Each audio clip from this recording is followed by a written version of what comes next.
Oh, tama na. Baba ka.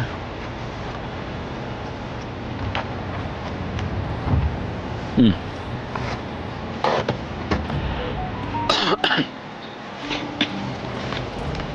Ayan, mga kababayan, magpa-diesel lang yung patrol natin. Oh, bigay mo. Punuin mo. Lahat na daw. Oh, syempre. Para hindi mabitin, bigay mo na lahat.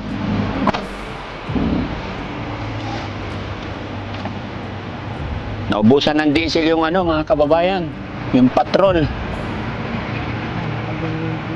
Oo.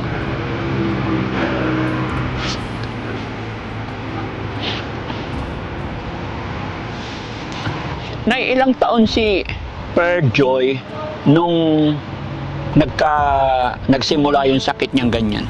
Ano yan? 2013. De, ilang taon siya nun? O anong 2013? So ngayon, Mga 22 years old at 22 years old siya, nagsimula yung ganyan sakit niya. 22. Pero hindi ganoon kalala, unlike ngayon. Parang ito ngayon kasi, parang ano siya, naglalakad, ganun. Oh, ito na yung dati pinaka-worst. Oo, kasi matagal siya hindi nakainom. Ito ang problema natin, Nay, no? Kasi syempre, ayan, tuloy-tuloy na yung gamot niyan, parang maintenance na, no? Oo. Problema natin, syempre, hindi tayo pabata, no? Kamon, dalawa lang silang magkapatid. Oo. Kaya nga, yun ang ko rin. Hindi ba natin pwedeng tawagan yung kapatid niya, Nay, para humingi tayo ng kaunting tulong pinansyal? Tawagan iyan kasi siya mismo hindi nga nagparamdam. Yung anak niyo po na isa? Oo, na isa.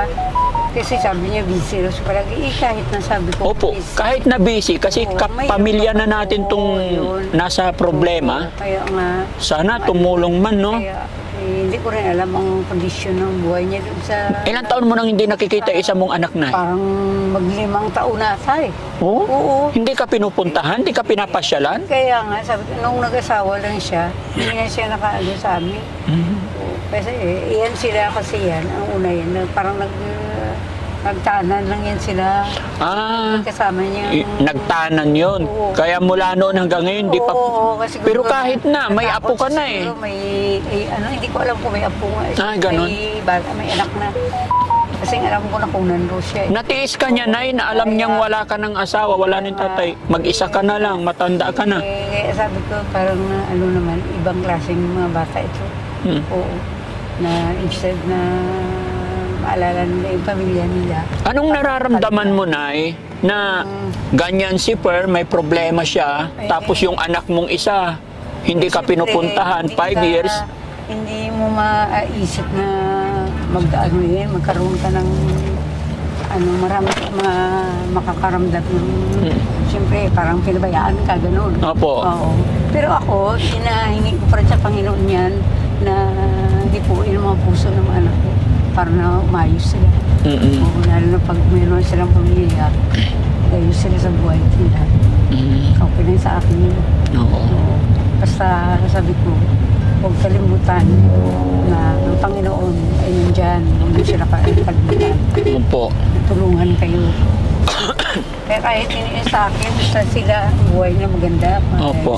Ang inaalala ko, Nay, syempre, matanda ka na rin. Instead na ikaw yung tulungan nila, Yun nga, sabi ng mga kapatid ko, ano ba kayo, sabi nila, instead na ang nanay niyo tulungan niyo, Opo. kayo pang tinutulungan. Sa akin, okay lang yun. Nasa kanila naman yan. Nay, Sila pinaforce na Nay, makinig ka sa akin. Sabi mo, 5 taon mo nang hindi nakikita yung Oo, isa yung mong isa. anak na nasa Bataan. Ano pangalan niya, Nay? si Precious. Si Precious. Oo. Nay, may gusto ka bang sabihin sa kanya kasi nakabidyo tayo, mapapanood niya to, baka may gusto kang sabihin. Pag narinig niya to, baka tulungan niya tayo. Ako naman, ako sa kanila, maghingi ng mga Nay, huwag kang mahiya sa anak mo para matulungan natin si Joy. Oo. Si Per, Kaya- magsabi ka lang, malay mo. Ako naman, kasi hindi ko rin alam kung saan nga siya. Yes, pero sabi mo nasa Bataan siya. Sa Bataan nga raw siya. O sige, Pero- bahala ka kung anong gusto mong sabihin lang bilang isang ina. Siyempre, alam ko na mimiss mo siya. Sa loob ng 5 taon na Ako yung anak ko, Isang araw lang, gabi, hindi pa nakarating, nag-uuri na ako eh. Sige na, anong gusto mong sabihin sa anak mo? Precious, kung ikaw ay may pagmamahal naman sa magulang mo, ano mo naman, magbigay ka ng panahon sa pamilya mo. Ganon.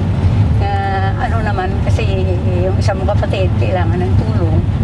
Kung gusto mo naman na tumulong sa kanya, kahit sa kaya mo, pwede ka tumulong. Yun.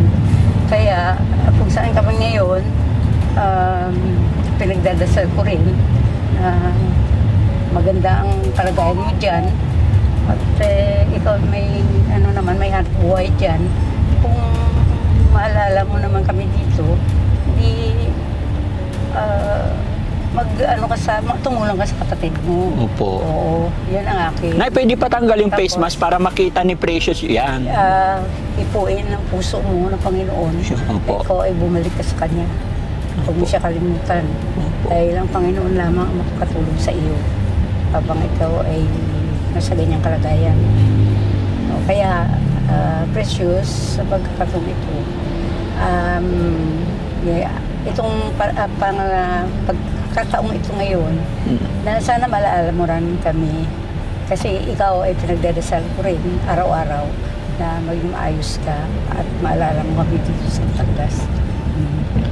Sa, Nay, kasi sabi mo nagtanan sila, may galit ba siya sa inyo or may galit ka sa kanya noon? Wala akong ano. Kaya nga sabi ko, kung ano man ang galit siya sa amin, ako'y ko na kung anong ginawa niya. Pinapatawad ko na siya. Opo. Wala na sa akin yun. Oo. Kaya kung gusto niya bumalik sa amin, okay. Nandito naman kami. Bukas ang aming puso sa kanya. Opo. Tanggapin siya namin. Kung may mga hinanakit siya sa amin, pagtatampo, mo kami, yung pagpasensyahan. Oo, lalo na ako. Kung meron akong pagkukulang sa kanya, hindi, may pagpasensya sa. Oo. Kaya, yun pa rin. Pero ako sabi ko, patuloy ko rin ang pagdarasal na hindi siya pabayaan ng Panginoon. Tutulungan siya palagi. At mabalik loob siya sa Panginoon. Opo. Kasi ang Panginoon lamang ang makatulong sa kanya. Wala na iba.